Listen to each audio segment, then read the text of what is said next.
She hasn't cured the difficulty. It still remains the same difficulty as it was when she was 2 years old.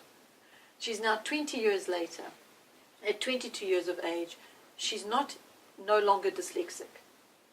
She is still dyslexic. I'm not speaking that over her life or anything. It's just that is how God has made huge bunch of people. He's made them to not write letters and words the way somebody somewhere along the line decided they're going to be, because He's caused their minds to work differently for a purpose. So she has a purpose in the dyslexia, and so she works with it accordingly. Not that the dyslexia is a problem for her. We used to use a analogy quite a bit when I was younger, in that when I was really struggling with something in my studies, or learning a new concept, or having learned something and then not able to recall it. My mom used to say it was like going for a walk, and there's this particular path along the way, and that's the path that everyone walks. It's the common path, it's the easy path. You go along it, the grass is cut, you don't have any struggles or anything, you just meander along this path and you get to your destination. In fact, you don't even have to know which way to go. You just follow the path. And you just follow everyone else, because everyone else is on the same path. Yeah. It's easy. But with me, I was walking along the path, and then a tree would fall in front of me. A huge big tree would crash over the path and block my way.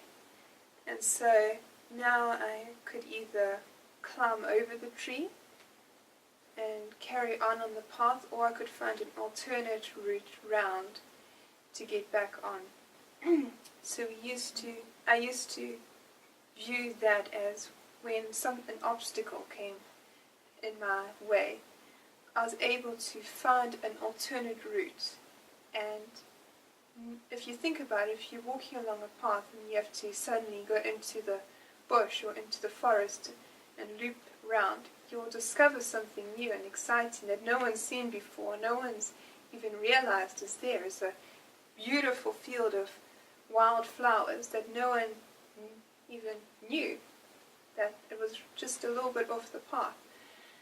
And so that's how my learning difficulties and health struggles has been a way to explore and discover new things, and those things I can take with me back onto the common path and the well-walked.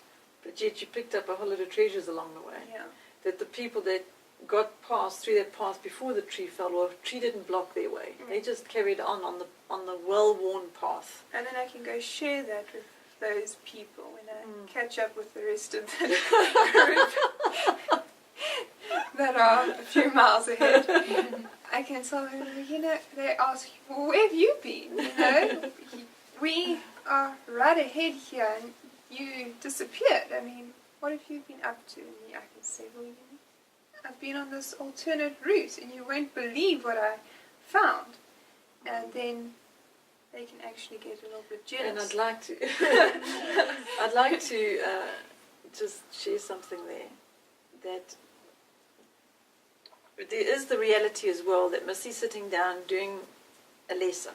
Say we try to learn to read, okay, and I'm busy giving her letters or something, and the tree comes down, crash in her path, because we're going along day 1, day 2, it's all going okay, and then all of a sudden the tree falls down, comes crashing in her path, and whatever happened the previous days is gone. This tree falling down is such a calamity that it's such a shock to the system.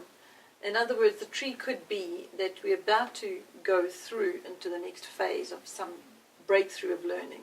But instead of breaking through and carrying on the path, a tree falls down, crash.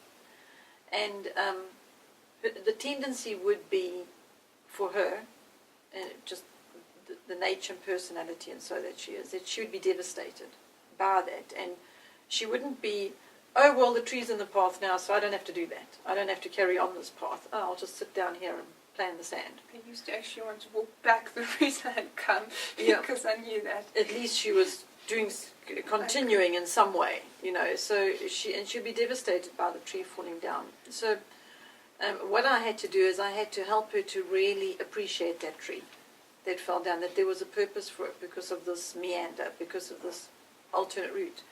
And to illustrate this, I actually took her and Jamie for a walk. And this is where God is just so extraordinary, incredible every time. Because now I'm going for this walk, and Lord, help me. Help me, help me. To illustrate this, for her to see this, that I'm trying to teach her and show her that it's fine, it's okay, it's all right that the tree fell down in your path. It's going to be okay. So now we're going on a familiar path, on a nature trail, familiar path that's familiar to all of us.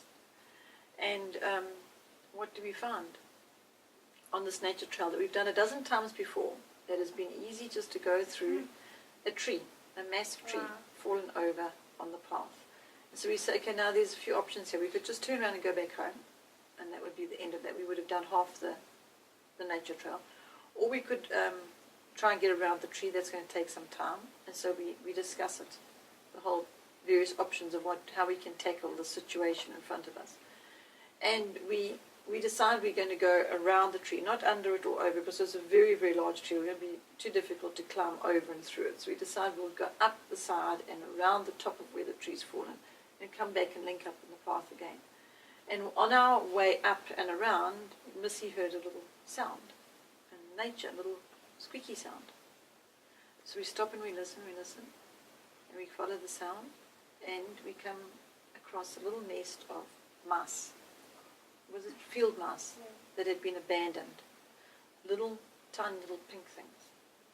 They were very, very cute. You can imagine now a little 9 or 10-year-old little girl discovering these little pink little mice. So we gather the mice up and we come home.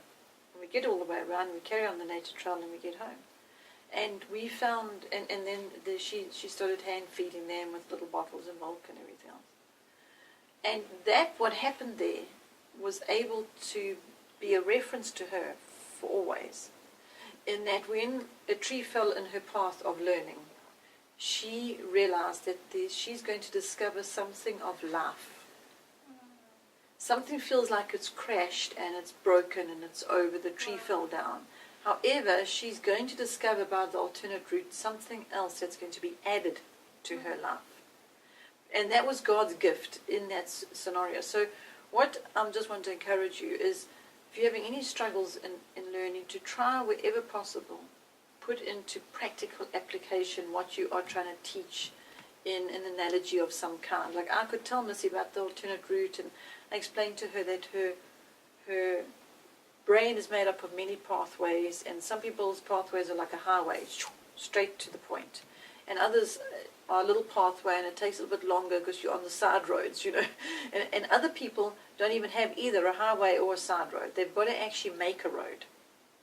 And that's what it was in her instance. We had to actually build the road and build the bridges when there were the rivers to cross, and find ways around the complete broken down path, a broken path in her pathway of her brain.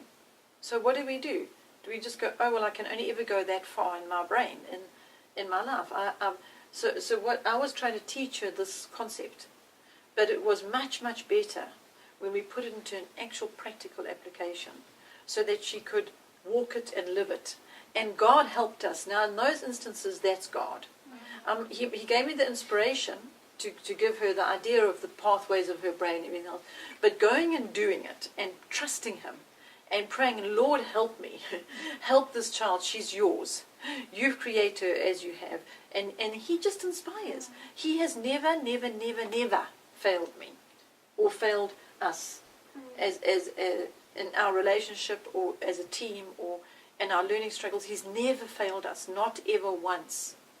The only sense of failure would be ourselves, our flesh, feeling like we're going to give up or it's too difficult. But when we have gone to Him and asked for His help and called on Him, He has never ever. He has supernaturally, miraculously, divinely and gloriously been there. Every time. In the most extraordinary ways. And we could just go on and on and on with stories of one after the other. It's like Jamie with his brittle bones falls, breaks a bone, and then you just call out to God, Lord, help us.